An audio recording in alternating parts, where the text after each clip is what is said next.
David Ornstein has dropped a bomba today, confirming that Manchester United are no longer interested in signing PSG and Uruguay midfielder Manuel Ugarte. News that, safe to say, not a lot of fans took it the right way. Well, I beg to differ. And throughout this video, I actually will be telling you why not signing Manuel Ugarte is good news for Manchester United.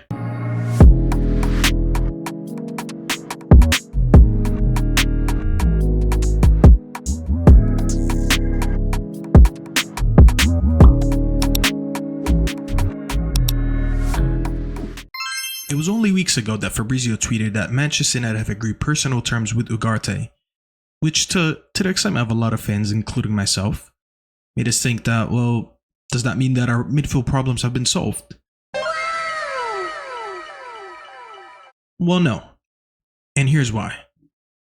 One of Manchester United's biggest issues last season was having a competent DM who can receive the ball with his back to the pitch, someone who Onana can trust to pass the ball to feet and help with the build-up, not being a press trigger. A job that Ten Hag misprofiled Casemiro to do, causing him to be a weakness in our build-up, and time after time, errors would lead to goals. You stupid. They're not. What's 9 plus 10? 21. You stupid. When you look at this direct comparison between Casemiro and Ugarte from last season in league games per 90, you can see that Ugarte outperformed him in tackles per 90, interceptions per 90, and ball recoveries per 90.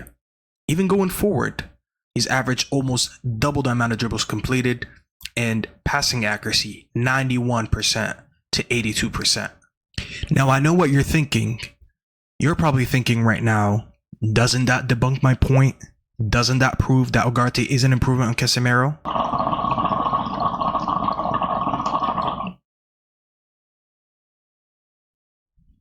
Oh, well, the answer is still no. Manuel Ugarte has proven to be an absolute dog in the midfield last season, having more successful defensive actions per 90 than some of his peers in Europe, including Goretzka, Rice, and Caicedo, having more defensive duels won and more interceptions per 90. When you look at these clips from his former club, you can see that most of his defensive actions are in the opposition's half, which means that he's more of a similar profile to N'Golo Kante than a Casemiro. Kante, who was remembered at his time for Chelsea for being one of the best pressers in the league, but not necessarily trusted in the build-up. After managing PSG last season, it's been reported that Enrique does not trust Ugarte's passing, which is why he asked for him to be sold this summer, which caused PSG to put him up for sale, and instead they went to Benfica and signed João Neves for 70 mil in a deal that also included Renato Sanchez to go to Benfica on loan. 70 mil. Remember that, only 10 million more than the PSG asking price for Ugarte, which, let's just be honest, is another reason why Ineos pulled out of that deal. With all that being said, after explaining the difference in profiles between Ugarte and what Manchester United actually need, I know you're still thinking, so who do I want? And the answer is simple. Look no further than Martin Zubimendi, someone who was known in Spain for a couple years now as the Gen Z Busquets. The 25-year-old from Real Sociedad is one of the best players in the world in his position. One of the few defensive midfielders in the world that can play in the single pivot, a role that's been mastered recently by Rodri. Not only is he exceptional on the ball and he passes the eye test, when looking at his stats, the stats show that he's one of the best passers in the world, one of the best in the build-up. It's important to mention his role for his country in the recent Euros 2024, where they beat England in the final 2-1. Rodri, who is the best in the world in his position, got injured in the first half and had to get subbed off at halftime. Zubimendi, who came on as his replacement, looked absolutely perfect in the second half. He didn't look like he was out of place at all. Big shoes to fill. He ended up being on the winning side, Spain, who dominated possession by 66%, having almost 300 more passes than that English team.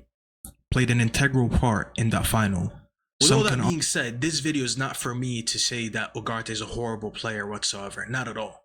This is more me identifying what we need in that midfield, and what pairing we need to put in that midfield with Kobbie Mainoo for the future, and Bruno for next season because they're the mainstays for our midfield next season. I don't mind addressing an Ugarte type of player a season later because I feel like there's more of them than more of the profile that Zubamendi has, you know? But that's just my opinion. Let me know what you guys think. Let me know your thoughts in the comments. Do you agree? Do you disagree? But like the video, share the video, subscribe if it's your first time watching the channel, and I hope you enjoyed this.